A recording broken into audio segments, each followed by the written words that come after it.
ओम शिव गोरक्ष गुरु गोरखनाथ मंदिर Ismailpur YouTube channel में आपका हार्दिक स्वागत है। आशा करता हूँ सभी स्वस्थ होंगे। तो भाइयों, आज जो वीडियो लेकर आया हूँ मैं आपके लिए, उसमें हम कुल देवी और कुल देवता के बारे में बात करेंगे। बहुत सारे लोगों को पता नहीं होता कि कुल देवी और कुल देवता हमारे कौन हैं। तो ऐसे 5 तरीके हैं जिनसे हम अपने कुल देवी और कुल देवता को प्रसन्न कर सकते हैं। और जिन लोगों को पता है कि कुल देवी और कुल देवता हमारे कौन हैं, उनके लिए भी यह वीडियो सहायक सिद्ध होगी। और जिनको नहीं पता है वो भी जान सकेंगे कि हमारे कुल के देवी देवता कौन है और उनको प्रसन्न कैसे किया जाए।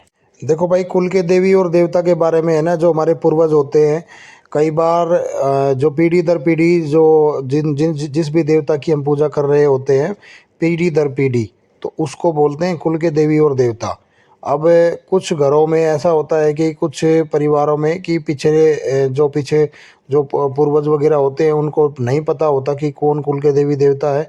वो किसी भी एक देवता की पूजा कर रहे होते हैं, जैसे अपने पितरों की ही पूजा कर रहे होते हैं, बस इसके अलावा और किसी की पूजा नहीं कर रहे होते हैं। तो कोई भी ग्रामीण देवता है तो उनकी पूजा कर रहे होते हैं बस। तो उनको नहीं पता होता कि कुल के देवी देवता कौन है, और आगे भी जो पीढ़ी चलती है उनको भी पता नहीं होता कि कौन उनके कुल के देवी देवता हैं। तो जो कुल के देवी देवता होते हैं वो पीढ़ी दर पीढ़ी चलते हैं। जब हम उनका भोग प्रसाद देना भूल जाते हैं, उनके स्थान पर जाना भूल जाते हैं, उनके कपड़े वगैरह देने भूल जाते हैं, तो वो कुपित हो जाते हैं और वो हमारे घर में कोई ऐसी समस्या उत्पन्न कर देते हैं जो हमें पीड़ा देती हैं। और जब हम किसी भगत के पास जाते हैं या पंडित के पास जाते हैं, तो उनके माध्यम से हमें पता चलता है कि हमारे घर के कुल के देवी देवता नाराज़ हैं। तो फिर जो भगत लोग होते हैं वो फिर उपाय बताते हैं कि इनको इस तरीके से खुश किया जाए तो ये आपके घर में प्रसन्न होकर आ जाएंगे। तो ऐसे ही 5 उपाय मैं आपको आज बताऊंगा जिनसे आप कुल के देवी देवता को आप प्रसन्न कर सकेंगे। तो उससे पहले, अगर आप पहली बार हमारे चैनल पर हैं तो इस चैनल को सब्सक्राइब कर दें, बेल आइकन को दबा दें ताकि आने वाली वीडियो आपको सबसे पहले मिले। तो देखो भाई, जो कुल देवी और कुल देवता का जो स्थान होता है वो हमारे घर की चौखट पर होता है। हमारे घर का एक सुरक्षा कवच बनाकर रखते हैं। किसी प्रकार के जो संकट आता है उनसे हमें बचाते हैं। ऊपरी बाधा करा कराया से हमें बचाते हैं। तो एक तरफ से हमारा सुरक्षा कवच है बहुत बड़ा वाला। और जब ये सुरक्षा कवच जो होता है ये हमारा टूट जाता है, हमारे घर का टूट जाता है, तो हमारे घर में दरिद्रता आनी शुरू हो जाती है, हमारे घर में नेगेटिव एनर्जी आनी शुरू हो जाती है, हमारे घर में बीमारियां आनी शुरू हो जाती है।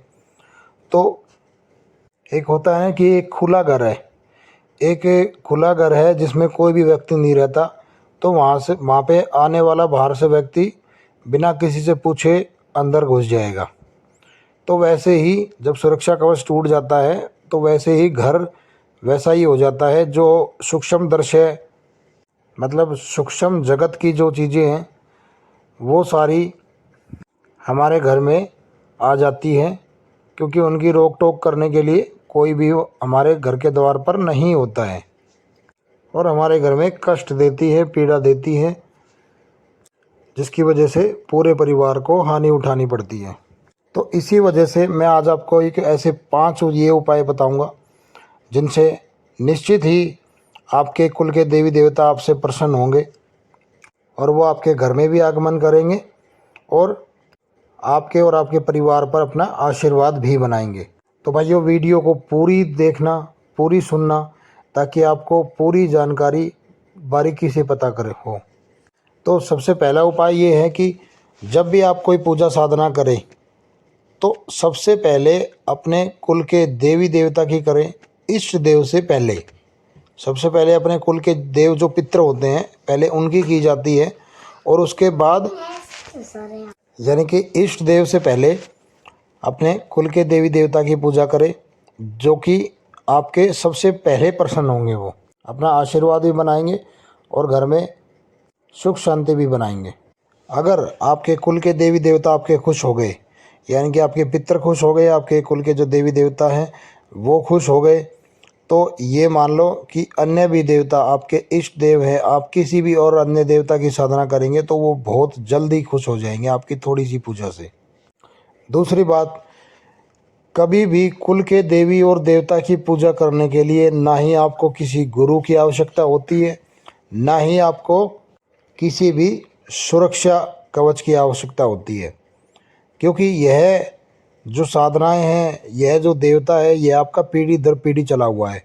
आपकी हर पीढ़ी ने उनकी सेवा की है, तो आपकी हर पीढ़ी की सेवा करने के उपरांत जो भार है वो कुल के देवी देवता पर जाता है कि वो हमेशा आपकी रक्षा करे। तो सुरक्षा कवच तो आपका बहुत ही तगड़ा वाला बन जाता है। बस आपको थोड़ी सी पूजा पाठ की ज़रूरत होती है, आपके कुल के देवी देवता खुश हो जाते हैं। तो भाइयों, जब भी आपके घर में रोटी बनती है सुबह या शाम के समय, तो पहली रोटी अपने कुल की देवी देवता के नाम की निकालें।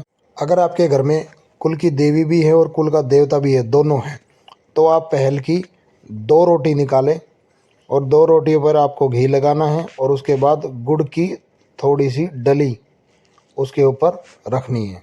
अब इस रोटी का आपको क्या करना है, इस रोटी को आपको हाथ में लेना है और अपने कुल देवी या कुल देवता को आपने प्रार्थना करनी है, हाथ जोड़कर उसको हाथ में लेकर कि हे मेरे कुल के देवी और देवता, यह रोटी पहल की आपके लिए है।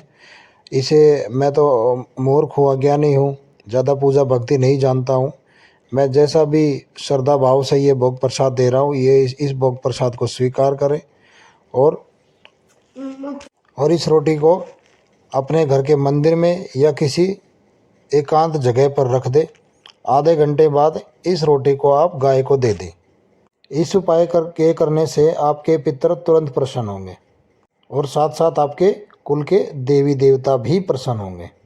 भैया दूसरा उपाय, आप जो भी कमाते हैं महीने का, चाहे आप अपना खुद का बिजनेस हो आपका, चाहे आपकी सैलरी आ रही हो, आप अपने आय में से, जो आपकी महीने की आय है उसमें से अगर आप कुछ हिस्सा, थोड़ा सा, चाहे वो आप निकालें हर महीने 100 रुपये, आप अपने कुल की देवी देवता के नाम के अगर निकालते हैं, दोनों के अलग अलग, या फिर आपका घर में एक है कुल की देवी है या फिर कुल का देवता है, तो उनके नाम से अगर उस अपने इनकम में से और 10 रुपये 100 रुपये भी आप निकालते हैं, तब भी आपके कुल के देवी देवता प्रसन्न होते हैं।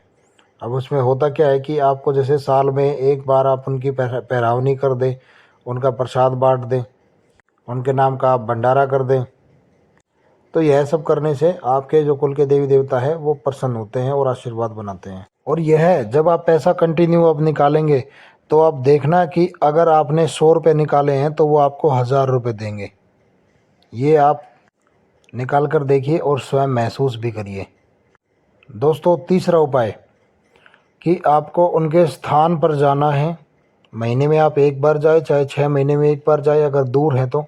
अगर पास है तो आप महीने में एक बार ज़रूर जाएं और उनके स्थान पर अपना मत्था टेकिए, प्रसाद चढ़ाइए और कुछ समय वहाँ पर बैठकर आराम से और एक शांत माहौल में अपने मन को वहाँ पर शांत कीजिए। इस भागदौड़ भरी ज़िंदगी से परे आप अपने आप को वहाँ पे उस भक्ति में एक लीन होने का अवसर प्राप्त करें। भाई बिना उनके स्थान पे जाए वो प्रसन्न नहीं होंगे। आप चाहे साल में एक बार जाएं, परंतु आपको जाना ही पड़ेगा, तभी वो प्रसन्न रहेंगे, अन्यथा वो प्रसन्न नहीं रहेंगे। तो भाइयों अगला उपाय, आपको अपने कुल के देवी देवता को आपको महीने में एक बार आपको ज़रूर भोग लगाना है। आप कोई भी दिन अपना निश्चित कर सकते हैं। आप चाहे महीने में एक बार लगाए, चाहे आप हफ्ते में भी एक बार लगा सकते हैं, परंतु आपको नियम उनका बनाना पड़ेगा। यह करने से भी आपके कुल के देवी देवता प्रसन्न होते हैं। और जो भी आप भोग लगाएंगे वो अंगारी पे भोग लगाएं। 2 लौंग का पहले भोग लगाएं, उसके बाद आप 5 लड्डू का, 2 रोटी का, आप जो मर्जी आप भोग लगाना चाहे वो आप भोग लगा सकते हैं सात्विक। तो भैया 5वां उपाय, अंतिम उपाय, आप अपने घर में कुल के देवी देवता के नाम का आप दीपक जलाना है आपको, देसी घी का। आप अपने घर की चौखट के बाहर राइट साइड में भी जला सकते हैं और अपने घर के मंदिर में भी आप जला सकते हैं। और उसके बाद आप अपने ज़िंदगी में फ़र्क देखें। तो भाइयों मैंने पांचों उपाय बता दिए आपको आपके कुल के देवी और कुल के देवता को प्रसन्न करने के लिए। इन उपायों को करें और अपने कुल के देवी देवता को प्रसन्न करें ताकि वो आपके ऊपर अपना आशीर्वाद बनाए। और जो लोग भक्ताई लाइन में हैं, जो लोग भगत बनना चाहते हैं, जन कल्याण करना चाहते हैं, लोगों की सेवा करना चाहते हैं, वो अपने ब्लड के अंदर, अपने खून के अंदर ये जो मैंने 5 नियम बताए हैं ये अपने नियम में उतार लें ताकि आपको और भी शक्तियों का आपको साथ मिलेगा और आप परेशान लोगों के कष्ट दूर कर पाएंगे। तो भाइयों आशा करता हूँ दी हुई जानकारी से आप संतुष्ट होंगे। वीडियो अगर अच्छी लगी है तो और भी लोगों तक ही इस वीडियो को शेयर करें, लाइक करें, कमेंट करें। हम मिलते हैं एक नई वीडियो के साथ।